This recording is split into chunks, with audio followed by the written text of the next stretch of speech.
नमस्कार, DD news में आपका स्वागत है। मैं हूं रमा त्यागी, मेरे साथ है मेरी सहयोगी दीपा। शुरुआत कर लेते हैं हेडलाइंस के साथ। पश्चिम एशिया में जारी तनाव को लेकर प्रधानमंत्री मोदी ने कुवैत के अमीर से की बात। कुवैत की संप्रभुता, क्षेत्रीय अखंडता पर हुए हमलों की कड़ी निंदा। तनाव कम करने, बातचीत और कूटनीति को बढ़ाने पर जोर।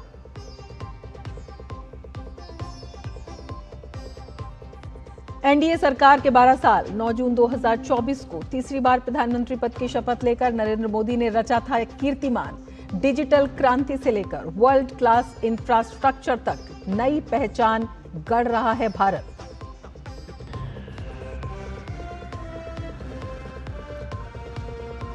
केंद्रीय कृषि मंत्री शिवराज सिंह चौहान ने मनरेगा से वीबी जी रामजी तक के सफर को बताया ऐतिहासिक। कहा, वीबी जी रामजी योजना किसानों और श्रमिकों के लिए वरदान साबित होगी।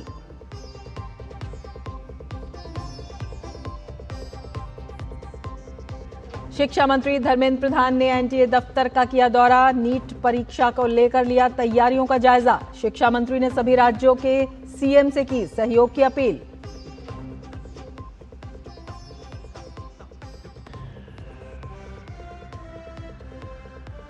जोजिला टनल के निर्माण में ऐतिहासिक ब्रेक थ्रू। केंद्रीय मंत्री नितिन गडकरी ने कहा, जम्मू कश्मीर और लद्दाख के बीच अब हर मौसम में मिलेगी बेहतर कनेक्टिविटी। और सीधे ले चलते हैं आपको, केंद्रीय गृह एवं सहकारिता मंत्री अमित शाह अपना संबोधन दे रहे हैं। श्री तपन कुमार डेका, निर्देशक आसूचना ब्यूरो, डॉक्टर राजेंद्र कुमार जी, सचिव सीमा प्रबंधन गृह विभाग, श्री जयंत सिंह जी, अध्यक्ष भारतीय भूमि पत्तन प्राधिकरण, और आज लैंड पोर्ट मैनेजमेंट सिस्टम जिसका अभी अभी उद्घाटन हुआ, इसके साथ जुड़े हुए भारत सरकार और राज्यों के सभी स्टेक होल्डर्स और वरिष्ठ अधिकारीगण, आप सभी का लैंड पोर्ट अथॉरिटी के कार्यक्रम में मैं हृदय से स्वागत करता हूं।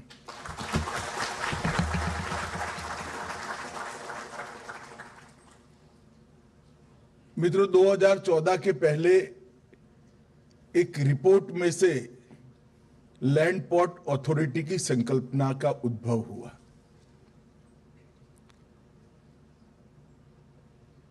बारह से 14 में इसको एक प्रकार से कंसेप्चुअलाइज भी किया गया और 2 पोर्ट शुरू भी किए गए। मगर 14 आने के बाद ये जो संकल्पना है, इसको पूर्ण बनाने का एक विचार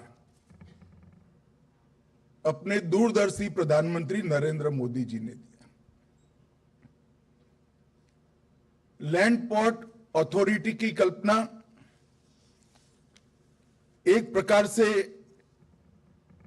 सुरक्षा को लेकर चिंता में से ज्यादा उपजी थी, परंतु नरेंद्र मोदी जी की संकल्पना ने उसको सुरक्षा का पहला कवच तो बनाया ही बनाया, व्यापार को सुगम बनाकर ज्यादा सुरक्षित बनाने का भी काम किया। दोनों ओर के देशों की जनता के बीच में एक संपर्क सेतु का भी काम लैंड पोर्ट किस तरह से कर सकते हैं, उसका भी ये कल्पना में अलग डायमेंशन जोड़ा गया। और हमारे लैंड पोर्ट हमारे कल्चर का राजदूत कैसे बन सकते हैं, इसको भी हमने इसके साथ जोड़ा। और इसके साथ साथ सीमावर्ती क्षेत्र की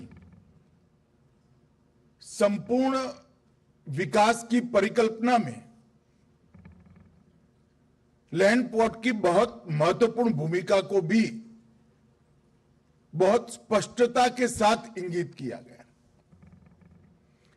आज मैं डिटेल अभ्यास के बाद कह सकता हूं कि लैंड पोर्ट का इस तेजी से विकास होने के बाद न केवल व्यापार बढ़ा है, न केवल सुरक्षा सुनिश्चित हुई है, न केवल अवैध व्यापार को वैध व्यापार में बदलने का काम हुआ है, परंतु सीमावर्ती क्षेत्र के संपूर्ण विकास की परिकल्पना में सीमांत गांवों और सीमांत जिलों के अंदर जो पलायन की सबसे बड़ी समस्या थी, इसमें भी लैंड पोर्ट ने एक प्रकार से बहुत महत्वपूर्ण योगदान दिया है। और दोनों देशों की जनता के बीच में सरलता के साथ आवागमन के कारण एक प्रकार से परस्पर विश्वास भी बढ़ा है और संस्कृति का आदान प्रदान भी बहुत अच्छे तरीके से हम कर पाए हैं। भारत जैसे विशाल भू सीमा का जिसमें अस्तित्व है, ऐसे देश में सीमा प्रबंधन बहुत बड़ा महत्वपूर्ण रोल करता है। हमारे चेयरमैन साहब ने लैंड पोर्ट को बहुत अच्छे से प्रधानमंत्री की परिकल्पना के रूप में हमारे सबके सामने प्रस्तुतिकरण कर रखा है। परंतु मैं इसमें एक और बात बताना चाहता हूं। भारत सरकार का गृह मंत्रालय स्मार्ट बॉर्डर की संकल्पना के साथ बॉर्डरों से भारत की भू सीमा की सुरक्षा को सुनिश्चित करने के लिए एक चतुष्कोणीय रणनीति के साथ आगे बढ़ रहा है और मुझे इसकी स्पष्ट समझ है कि हमारी स्मार्ट बॉर्डर की संकल्पना में लैंड पोर्ट अथॉरिटी का बहुत बड़ा योगदान आने वाले दिनों में होगा। और ये लैंड पोर्ट मैनेजमेंट सिस्टम जिसमें सभी प्रकार के स्टेक होल्डर्सों को नहीं सिर्फ जोड़ा गया, सभी प्रकार की सुरक्षा को भी सुनिश्चित किया गया है, चाहे दोनों ओर के नागरिकों का आवागमन हो, व्यापार हो। ये जो लैंड पोर्ट मैनेजमेंट सिस्टम और स्मार्ट बॉर्डर की संकल्पना, ये दो मिलकर एक प्रकार से अभेद और सुरक्षित बॉर्डर का निर्माण करेंगे, इसमें मेरे मन में कम से कम कोई शंका नहीं है। आने वाले दिनों में स्मार्ट बॉर्डर की परिकल्पना को जब गृह विभाग फाइनल शेप देगा, इसका आकार और प्रकार दोनों सुनिश्चित हो जाएंगे, उसमें लैंड पोर्ट मैनेजमेंट सिस्टम का एक बहुत बड़ा रोल भी रहने वाला है। मित्रों, आज जब हम इन नई शुरुआत करने जा रहे हैं 9 जून 2026 को, आज का दिन लंबे समय के बाद जब देश का इतिहास लिखा जाएगा, बहुत महत्वपूर्ण दिन में गिना जाएगा। आज प्रधानमंत्री नरेंद्र मोदी जी ने सातत्यपूर्ण शासन के प्रधानमंत्री काल के 12 साल पूरे करने का ये अवसर है।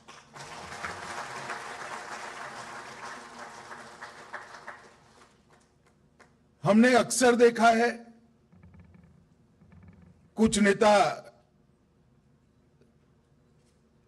सत्ता को टिकाने में ही ज्यादातर समय व्यतीत कर दिए, मगर मैं आपको मोदी जी के साथी के रूप में बता सकता हूं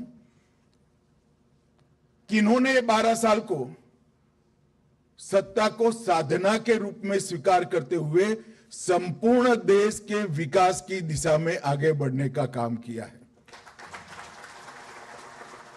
देश की सेवा को ही जीवन का अर्थ बनाकर अहर्निश लगातार आगे बढ़ने का एक संकल्प बहुत कम लोगों में दिखाई पड़ता है और एक प्रकार से निष्काम कर्मयोगी की भांति नरेंद्र मोदी जी ने देश को हरेक क्षेत्र में मील के पत्थर गिने जाए इस तरह के सभी अचीवमेंट अचीव करने का काम किया है। 9 जून को मतलब आज एक और महत्वपूर्ण घटना है। माननीय प्रधानमंत्री जी मोदी जी प्रधानमंत्री के रूप में लगातार चुने हुए प्रधानमंत्री के रूप में 4,398 दिन का कार्यकाल आज पूरा करेंगे और कल श्री जवाहरलाल नेहरू जी के रिकॉर्ड को तोड़कर इसको पार कर जाएंगे।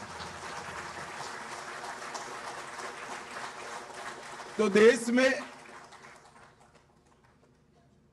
चुने हुए प्रधानमंत्री के रूप में लगातार देश की सेवा करने का सौभाग्य हमारे वर्तमान प्रधानमंत्री श्री नरेंद्र मोदी जी को मिलेगा।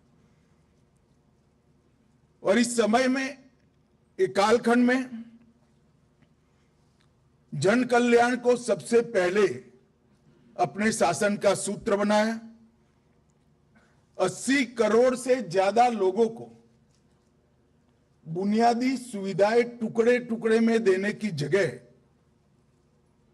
पूरी समस्या से समाज मुक्त हो, ऐसी दीर्घदृष्टिपूर्ण नीतियों का उन्होंने जमीन पर उतारने का काम किया, उसका मॉनिटरिंग भी किया और पूर्ण सेचुरेशन का नया कल्पना भारत के एडमिनिस्ट्रेटिव इतिहास में उन्होंने जोड़ा। मैं पहले पार्टी के अध्यक्ष के रूप में और बाद में उनकी मंत्री परिषद के सदस्य के रूप में इनके साथ जुड़ा हूं। जब भी बुनियादी सुविधाओं की बात होती थी तब वो एक सवाल सबसे पहले पूछते थे, बाकी कितना है। गरीबों के लिए घर पहले भी बनते थे, शौचालय भी पहले बनते थे, पीने का पानी गरीबों को पहले भी पहुंचाया जाता था, हर घर में बिजली पहुंचाने का प्रयास पहले भी होता था, आरोग्य के लिए भी ढेर सारी योजनाएं पहले भी चलती थी। परंतु एक नया विचार उन्होंने रखा कि भारत का हर नागरिक ऐसा हो जिसके पास अपना पक्का घर हो। और देखते देखते देखते आज 4 करोड़ घर भारत के नागरिकों को मिल गया और 2 करोड़ बाकी है, इसको चिन्हित कर अब आगे बढ़ गए। तो 2 साल के बाद भारत में एक भी नागरिक ऐसा नहीं रहेगा जिसके पास अपना पक्का घर होगा। घर के बाद गैस का सिलेंडर, गैस के सिलेंडर के बाद घर में शौचालय, शौचालय के बाद घर में शुद्ध पीने का पानी का नल, 5 लाख तक का सारे स्वास्थ्य के खर्चे का भुगतान राज्य और केंद्र सरकार के द्वारा होना और हर नागरिक को प्रति माह प्रति व्यक्ति 5 किलो से 7 किलो अनाज मुफ्त मिलना। एक प्रकार से 80 करोड़ लोग 4-4 पीढ़ी से जिस बुनियादी सुविधाओं के लिए संघर्ष कर रहे थे, वो सारी बुनियादी सुविधाओं को एक 12 साल में देने का काम हमारे प्रधानमंत्री नरेंद्र मोदी जी ने किया। विकास के मायने भी बदले और हर डायमेंशन को छूने वाला विकास, 360 डिग्री विकास की परिकल्पना भी नरेंद्र मोदी जी ने भारत के एडमिनिस्ट्रेटिव इतिहास में लॉन्च करी और उसके परिणाम स्वरूप हमें फ्रेजाइल 5 में गिना जाता था और हम 1 से 5 में आज विश्व के अर्थतंत्र की लिस्ट में आज गौरव के साथ बैठे हैं। सभी बड़े देशों में सबसे ज्यादा तेजी से बढ़ती अर्थव्यवस्था भी हम बने हैं। 25 करोड़ लोग ये 12 वर्ष में गरीबी रेखा के बाहर आए हैं और अस्थिर वैश्विक दौर में भारत स्थिरता के साथ तेज गति से अपने लक्ष्यों की ओर आगे बढ़ रहा है। ये 12 साल में डेमोक्रेसी में भी आमूलचूल परिवर्तन आया। हम सब जानते हैं कि हमारी लोकतांत्रिक व्यवस्था में परिवार और जाति और भ्रष्टाचार ऐसे नासूर बने थे कि सब लोग इसके साथ जीने की आदत डाल दिए थे। नरेंद्र मोदी जी ने हमारी डेमोक्रेसी में एक मूलभूत परिवर्तन किया। परिवार की पॉलिटिक्स की जगह, जाति की पॉलिटिक्स की जगह, भ्रष्टाचार से कमाए हुए पैसों के प्रभाव वाली पॉलिटिक्स की जगह परफॉर्मेंस की पॉलिटिक्स का योग किया और इसके कारण अनेक राज्यों में बार बार चुनने वाली सरकारें आई, स्थिरता आई, स्थायी नीतियां आई और नीतियों का इंप्लीमेंटेशन और मॉनिटरिंग भी बहुत सरल हो गए। तो पॉलिटिक्स ऑफ परफॉर्मेंस, इसको इस देश के राजनीतिक इतिहास में कोई एक व्यक्ति को इंट्रोड्यूस करने का सम्मान जाता है तो नरेंद्र मोदी जी को जाता है। और महिला विकास की बात की जगह उन्होंने महिलाओं के नेतृत्व में विकास, वीमेन लेड डेवलपमेंट की दिशा में भी आगे बढ़े। सेना, पुलिस, विज्ञान, अनुसंधान, उद्यमिता, ड्रोन, खेल, स्टार्टअप, अंतरिक्ष, हर क्षेत्र में पहले इस देश की बेटियों को पहुंचाने में समाज में झिझक थी और आज मैं कठिन से कठिन बॉर्डर पर जाता हूं तो बीएसएफ की सीमा प्रहरी में इक्वल मात्रा में जब बेटियां दिखती है तो मन गदगद हो जाता है।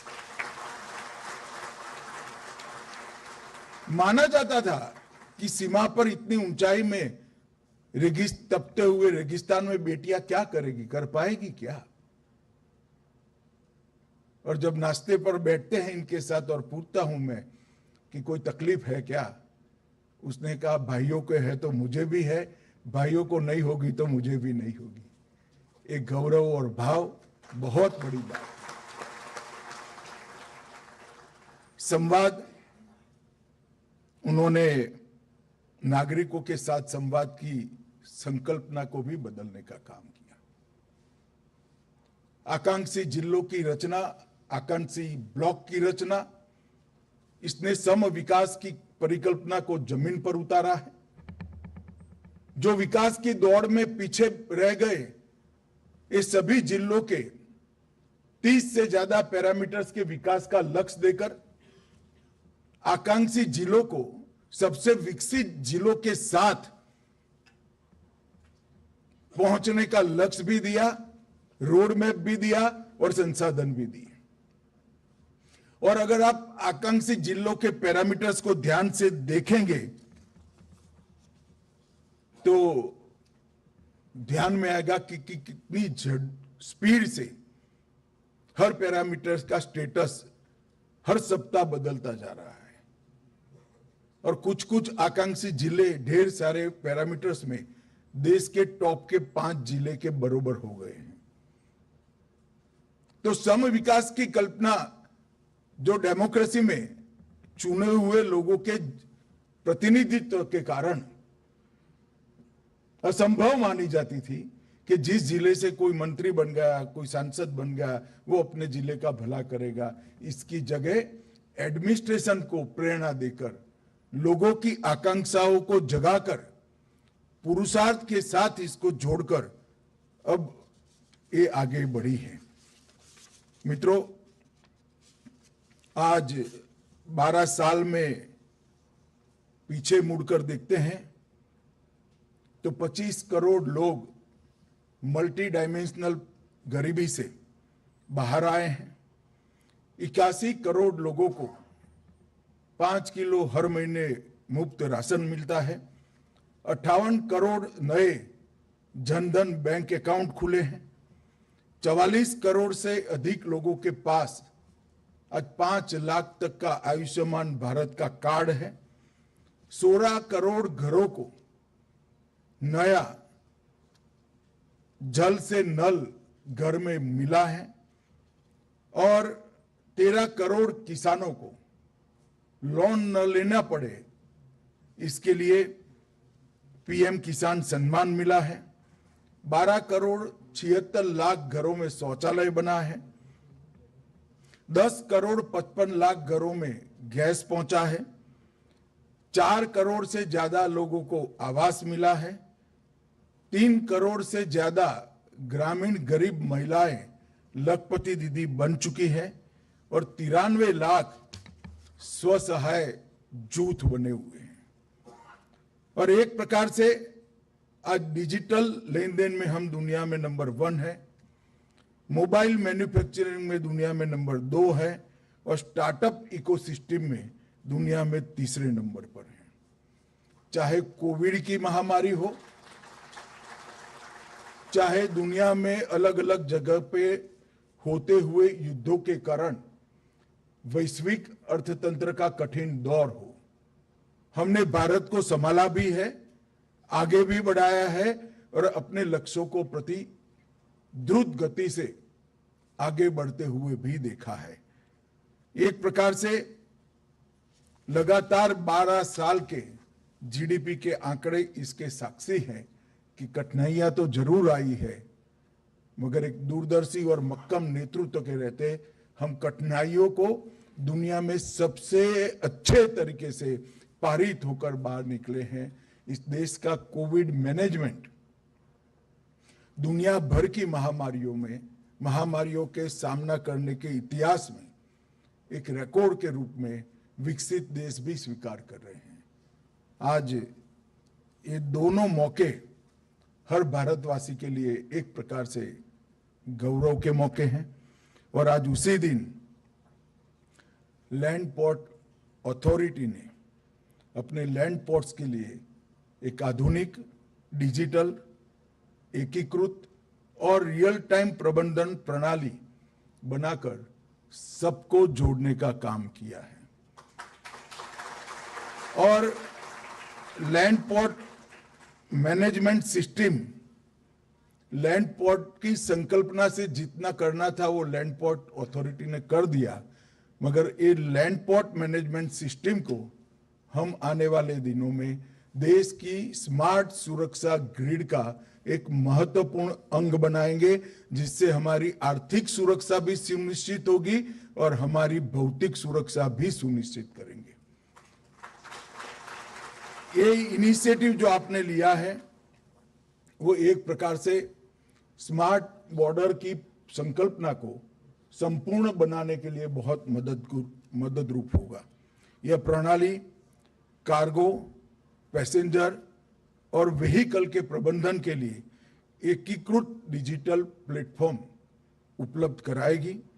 इसके माध्यम से विभिन्न एजेंसियों के बीच में समन्वय भी बढ़ेगा और सूचना का आदान प्रदान भी एक प्रकार से बहुत सरल हो जाएगा। 90% कागजी कार्यवाही समाप्त हो जाएगी और single electronic window, automatic number plate की पहचान आधारित गेट संचालन प्रणाली भी बहुत समय का बचाव करेगी। ट्रकों की प्रतीक्षा के समय में लगभग एक अंदाज के हिसाब से 40% से 60% समय की कटौती होगी और गेट प्रोसेसिंग में 22% से 35% समय की कटौती होगी। मैं मानता हूं इससे न केवल व्यापार बढ़ेगा, हमारे टूरिज्म को भी बढ़ावा मिलेगा और दोनों देशों के नागरिकों के बीच में समन्वय, संवाद और संस्कृति का आदान प्रदान भी हम बहुत अच्छे तरीके से कर पाएंगे। आज कुछ जगह पे कर्मचारियों के रहने के लिए भी सुविधाजनक आवास सुविधा का भी यहाँ से लोकार्पण हुआ है। मित्रों, मैं इतना ही कहना चाहता हूँ कि सीबीआईसी, बीएसएफ, सड़क परिवहन मंत्रालय, unified logistic interface platform, GSTN, DGFT और unique identification authority of India उदय, इस सब के बीच में ऑटोमेटिक समन्वय और सूचना का आदान प्रदान का एक प्लेटफॉर्म निश्चित रूप से देश को बहुत सुविधाजनक भी रहेगा देश के लिए और विकास को गति देने वाला भी रहेगा। लैंड पोर्ट में भी ये 12 साल में ढेर सारा बदलाव हुआ है। 2014 में 5,000 करोड़ का व्यापार था, अब 83,000 करोड़ का 16 गुना बढ़ा है। 15 लैंड पोर्ट आज काम कर रहे हैं और आने वाले 2 साल के अंदर, 3 साल के अंदर और 11 लैंड पोर्ट काम करते हो जाएंगे। मुझे भरोसा है कि लैंड पोर्ट के लिए जो संकल्पना हमारे प्रधानमंत्री नरेंद्र मोदी जी ने हमारे सामने रखी है, उसको हम निश्चित रूप से समय के अनुसार अचीव करने में सफल होंगे। लैंड पोर्ट अथॉरिटी ने जो इनिशिएटिव लिया है, इसकी सफलता के लिए और इच्छित परिणामों की प्राप्ति के लिए मैं अनेक अनेक शुभकामनाएं उनको देता हूं।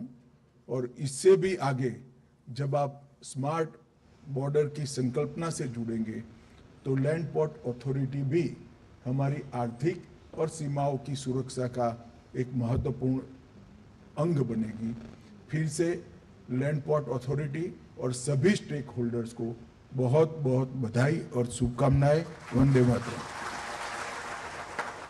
केंद्रीय गृह मंत्री अमित शाह ने ऐतिहासिक लैंड पोर्ट मैनेजमेंट सिस्टम का उद्घाटन किया। साथ ही उन्होंने बताया कि न केवल आर्थिक रूप से बल्कि सुरक्षा की दृष्टि से भी ये बहुत महत्वपूर्ण है। और उन्होंने कहा कि देश की जो सुरक्षा ग्रिड है, स्मार्ट सुरक्षा ग्रिड है, इसका ये हिस्सा बनेगा। इसके साथ ही उन्होंने ये भी बताया कि किस तरह से ये तमाम देशों में बॉर्डर पर कल्चरल आदान प्रदान का भी एक बहुत ही मजबूत माध्यम सिद्ध होगा। इसके साथ ही उन्होंने आज प्रधानमंत्री नरेंद्र मोदी के 12 साल पूरे होने पर कहा कि ये भी एक ऐतिहासिक अवसर है और प्रधानमंत्री मोदी के नेतृत्व में भारत न केवल जो वैश्विक समस्याएं हैं, चाहे कोविड हो, चाहे वैश्विक उथल पुथल हो, उनको निपटने में कामयाब हो रहा है, बल्कि एक सशक्त समाधान भी दे रहा है। इसके साथ इस बुलेटिन में फिलहाल इतना ही। दीजिए इजाजत। नमस्कार।